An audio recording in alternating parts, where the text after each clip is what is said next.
কি দোষ করছে আমার এই মাসুম বাচ্চাটা? নিষ্পাপ ছেলে কি অপরাধ করলো?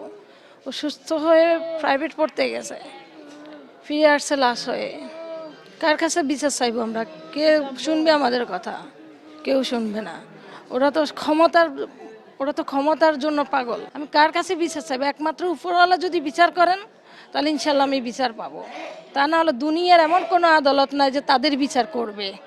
কেউ তাদের বিচার করার মতো কেউ ক্ষমতা রাখে না। আজকে কেউ সত্যি কথা বলতে গেলে তাদেরকে গুলি খেয়ে মরতে হয়। সত্যি কথা বলতে গেলে ওদের মুখ গা এসিড দিয়ে জলসে দেওয়া, নাহলে কোনো বিনা অপরাধের মামলায় তাদেরকে ঢুকিয়ে দেওয়া হয়। এভাবে আমাদের দেশের পরিস্থিতি। কি বলবো, কাকে দোষ দেব? আমাদের ভাগ্যের দোষ, আর কারো দোষ দিইনি আমরা। আমরা বাংলাদেশে জন্ম নিছি, গণতন্ত্রের দেশ। এটাই আমাদের সবচাইতে বড় অপরাধ। স্বাধীন দেশের মানুষ আমরা, এটা আমাদের সবচাইতে বড় অপরাধ। আমরা স্বাধীন দেশের মানুষ হলাম কি জন্য? কিন্তু এত মানুষ, লাখ লাখ কোটি কোটি মানুষ জীবন দিল দেশের জন্য। আজ আমরা সে স্বাধীন দেশের মানুষের চোখের পানি ফেলতেছি। হাজার হাজার বাচ্চা, 14 বছরের ছেলে গুলি খেয়ে এখন হাসপাতালে বেড়ে আছে। আপনি দেখেন, এই হাসপাতালে আছে, এই ইউনিটে আছে, ইমার্জেন্সিতে। কি বলবেন আপনি? কার কাছে চাইবেন? এই যে সংবাদ পত্র পত্রিকা আসে, কেউ কারো কিছু যায় আসে না। ওনারা টিভি দেখতেছে, খবর শুনতেছে, নাহলে অফ করে দিচ্ছে।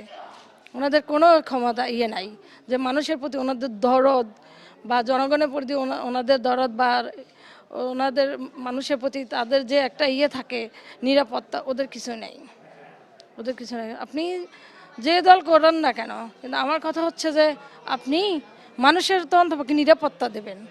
মানুষের নিরাপত্তা দেন, মানুষের জানমালের নিরাপত্তা দেন, তারপর আপনি রাজত্ব করেন, নেতৃত্ব করেন। কই না, তা তো আমরা পাচ্ছি না। আপনাদের ছেলেমেয়েরা আমেরিকা, লন্ডন, আপনারা এসি রুমে ঘুমান।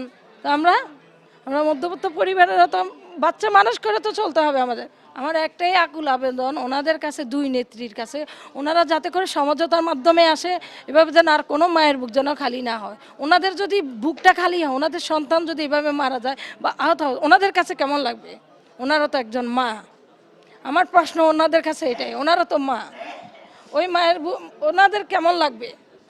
কেন আজকে যদি আমি রাজনীতি করতাম বা আমার ফ্যামিলি করতো বা আমার ছেলে করতো, এগুলোর সাথে জড়িত থাকতো, তাহলে এসপিডিসি, ওর স্কুলের টিচার, হাজার হাজার লাখো মানুষ সংবাদ শিরোনামে দেখে, চ্যানেল টিভিতে দেখে ওর জন্য দুহাত তুলে দোয়া করতো না, কোরআন তেলাওয়াত করতে ওর জন্য দোয়া করতো।